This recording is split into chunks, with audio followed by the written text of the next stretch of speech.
I was just talking to Vassos. Welcome back. He's here to talk sport. Where do you want to start? We were just talking about the Winter Olympics and how brilliant the snowboard cross event is, where we won mixed doubles gold as Team GB yesterday. It just looks it's such good telly. It's great telly. It's a cracking sport to watch from the comfort of your well upholstered new sofa, which I only got delivered on Friday. So you imagine the pleasure I've had there over the weekend. Congratulations. Yeah, That's actually genuinely. I'm talking about watching sport. There are a few greater pleasures than a new sofa. Yeah. And a cracking weekend Olympics of sport. on the telly, yeah. No, I thought that was a brilliant event, and it's relatively simple. You don't need to understand the technical side of it, really. You just need to say, get in front of the other person. I mean, that was a brilliant thing. Yeah, and they're racing down the mountain, 4 of them at a time on snowboards, and they get their elbows out, and they do a bit of drafting, and there's jumps and corners and all sorts of things, and it was just great. The men go first, and then their times are translated to the top of the hill, and then your little gate only opens. The first person, I think it was the French who won the men's, and then we were 0.14 seconds behind. So 0.14 seconds after the French slider went, Charlotte Banks went for Team GB, and then there was the Australian, and then there was the German, and it was just whoever crosses the line first wins the gold medal. And actually, Charlotte Banks did brilliantly. It's sort of halfway through. I thought we're going to come third here, but we'll take third. It's another medal. No, she went for it. And then suddenly she's like, oh, how did she do that? And she's coming off the final jump in the lead, and then I remember was it Vancouver or maybe Turin, in that very event there was a Swiss snowboarder called Tanja Frieden, who off the final jump had a massive lead. I think everyone else had fallen, and she did a little trick off the last jump as just as a little like, look at me, I'm about to win gold, and fell. Oh God. And finished 4th. And I thought, please don't do that, Charlotte, please don't. And she didn't. She won gold, and followed up by the mixed team skeleton gold later in the day. Right, because we did start all our pre-Olympic kerfuffly chat saying this was going to be the best games for Britain and lots of great things expected, and it was a slow old start, wasn't it? But yesterday was a day of triumph. So 3 4th places, so just off the podium in 24 hours, was very, very hard for Team GB, and you just need the energy to change. And Matt Weston did that in the skeleton, winning the gold medal. He was a class apart, wasn't he? Yeah, he really was. He won by nearly a second in a sport where thousandth of seconds usually separate the sliders, and then followed it up with the mixed doubles gold. So yes, the energy around Team GB is very much sort of winning now, and it's funny how that does matter. Well, yeah, it's not over, because is it Kirsty Muir tonight? Yes, Kirsty Muir tonight in the big air final. Okay. That's skiing. She was one of the people who came 4th. Mia Brooks tomorrow in the women's slopestyle final. She was one of the people who came 4th. We've still got the curlers, the men and the women, in medal contention. So it could actually be our most successful ever games, and it is already in terms of gold medals. Okay, Neil says, could Vassos touch on the curling scandal?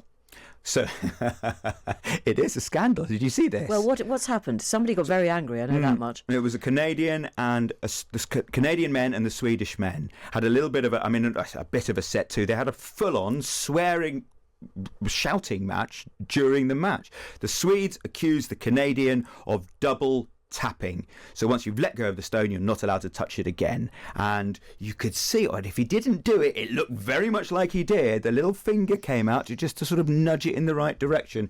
And he was adamant he hadn't done it. The Swedes were saying, well, you did. It looked like he did. And so this is this huge controversy surrounding this sort of very mild and genteel world of curling, and they were really going at it. Well, it's just fantastic entertainment for those of us on our sofas. On our new sofas. Old and new. What's this? As a Scot in London since around 1989, would it be okay, please, to hear both sides of that rugby coin? Remarkably quiet English friends the last couple of days. Not quite sure why, as England are still incredibly immense and indefatigable. And now all the media wants to talk about is the Winter Olympics. All right, well, I feel your pain.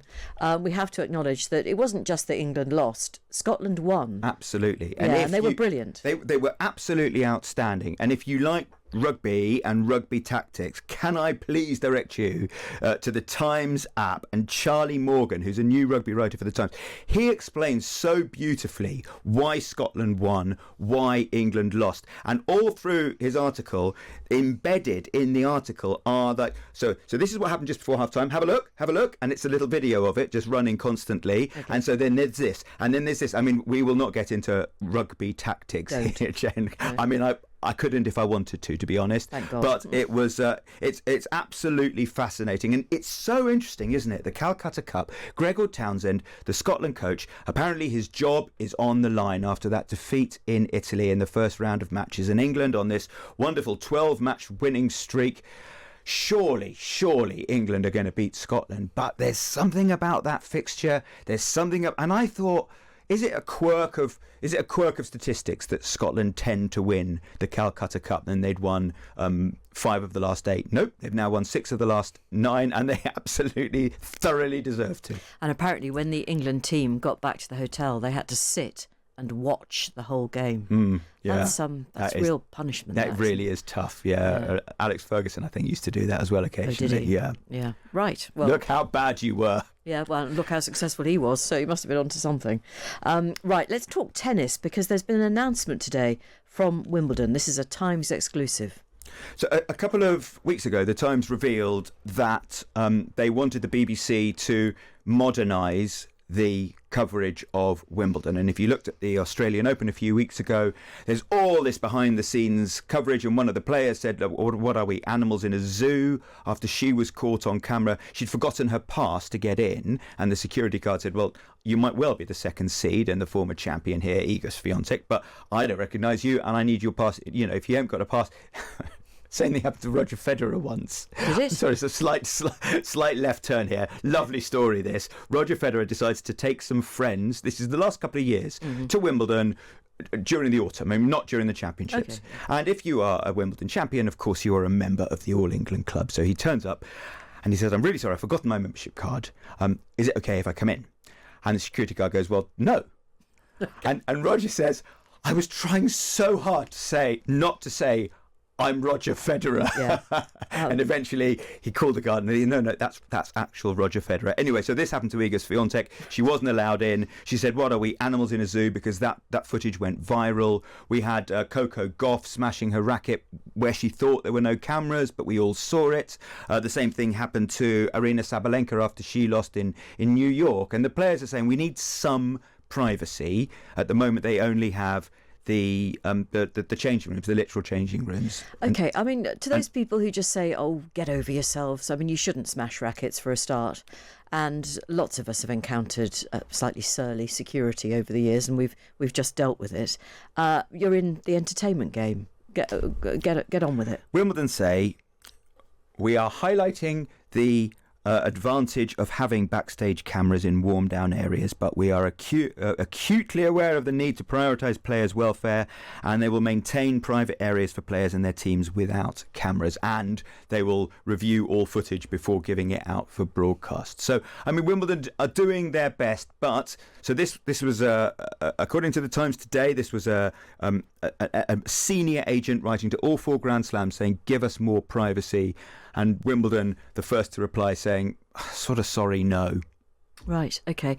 I mean, do we have any idea how modern Wimbledon, and indeed coverage of Wimbledon, could get? Because, I mean, at the end of the day, it's 2 or sometimes 4 people thrashing a ball over a net. What can really be done to change the coverage of it? I confess I was really scratching my head about that. I don't really know what people can do. It's the hoopla around. It's the stuff around. Yeah, so the Australian Open started with the 1-point slam. Oh, yeah, no, you mentioned that before, and that was a great initiative. Absolutely brilliant. Yeah. And an amateur player was beating, and it was all mixed, it was just one serve, 1 point, winner stays on. And an amateur player won $1 million Australian dollars. And just what a great thing that is. They have music concerts in the evening. They have food festivals on the side. It's a great big Australian summer festival with sort of some tennis in the Tennis middle. on the side. Yeah, Yeah. tennis in the middle on the side, wherever you want. Okay, Colin has what I think is a controversial point of view about the rugby. The Calcutta Cup, he says, 2 mistakes by England. They had the game. Other than that, Colin, you're wrong. You can't- I may not understand rugby tactics, but No. Scotland thoroughly outplayed England. I don't know anything about rugby at all, Colin, and I have to say England weren't any good. I mean, even I could tell that. And Scotland were fantastic from the off. Yeah, okay, and that in the end is what counted. Vassos, thank you very much. Thank you, And Jane. let's hope we're celebrating more Olympic glory, because yes, to all our Scottish listeners, we're going to be talking almost exclusively about the Winter Olympics for the rest of the week. We're not discussing the events of Saturday ever again. Well, unless, yes, okay. Thank you, Vassos.